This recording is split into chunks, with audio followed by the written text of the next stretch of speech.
బరితెగింపు అంతటితో ఆగిపోలా. అధికార దుర్వినియోగం అన్నది ఏ స్థాయిలో ఉంది అని అంటే ప్రభుత్వంలో ఉన్న ఐవీఆర్ఎస్ కాల్స్ అంట. ప్రభుత్వంలో ఉన్న ఐవీఆర్ఎస్ కాల్ సెంటర్ను ఉపయోగించుకొని తన మాఫియాలో ఒకడైన తన మనిషి జనార్దన్ రావు ఇచ్చిన వీడియోను చూయించి ఆయన చేత ఒక వీడియో చేయించి ఆ వీడియోను ఐవీఆర్ఎస్లో చూయించి దాంట్లో మాజీ మంత్రి జోగి రమేష్ పేరు చెప్పించి ఆయనతో ఆ వీడియోలో ఉన్న వాయిస్కు మరికొన్ని వక్రీకరణలు జోడించి వాటిని ఉధృతంగా కూడా ప్రచారం చేయడం. ఇంతటితో కూడా ఆగిపోలా. ఏబిఎన్, ఈనాడు, TV5 వాళ్ళు రంగప్రవేశం చేసినారు. జనార్దన్ రావు అనే వ్యక్తి ఫోన్లో చాట్స్ అంట జోగి రమేష్తో అని చెప్పి అవి చూపించడం మొదలుపెట్టారు.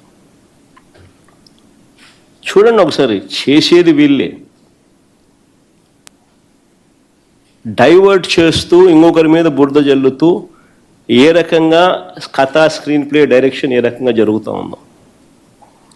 నేను చంద్రబాబు నాయుడు కొన్ని సూటిగా ప్రశ్నలు అడుగుతా ఉన్నా. చెప్పే ధైర్యం తనకు ఉంటే చెప్పమని చెప్పి అడుగుతా ఉన్నా. నకిలీ లిక్కర్ ఫ్యాక్టరీలు బయటపడ్డ తర్వాత మీరు ఎన్ని షాపుల్లో తనిఖీలు చేశారు? ఎన్ని నకిలీ లిక్కర్ బాటిళ్ళు పట్టుకున్నారు?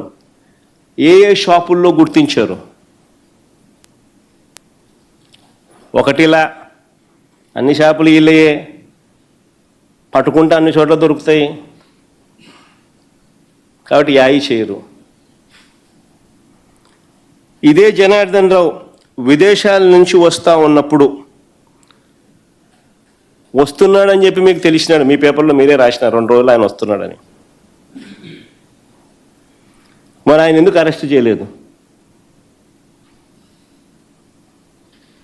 ముందే అక్కడికి పోయి ఎందుకు అరెస్ట్ చేయలేదు? మామూలుగా మా వాళ్ళు ఎవడు పోయినా కానీ ఎయిర్పోర్ట్లలో లుకౌట్ నోటీసులు పెడుతున్నారు. ఈయనకు మాత్రం బెటరు. దర్జాగా ఆయన వస్తాడు.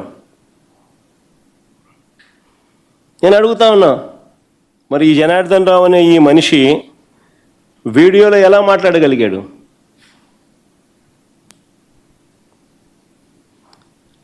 ఆ వీడియోను ఎలా బయటకు పంపగలిగారు? ఆశ్చర్యం ఏమిటో తెలుసా? తన ఫోను పోయిందని చెప్పిన జనార్దన్, తన ఫోన్ పోయింది అని చెప్పిన జనార్దన్ రావు ఇవన్నీ చేశాడు.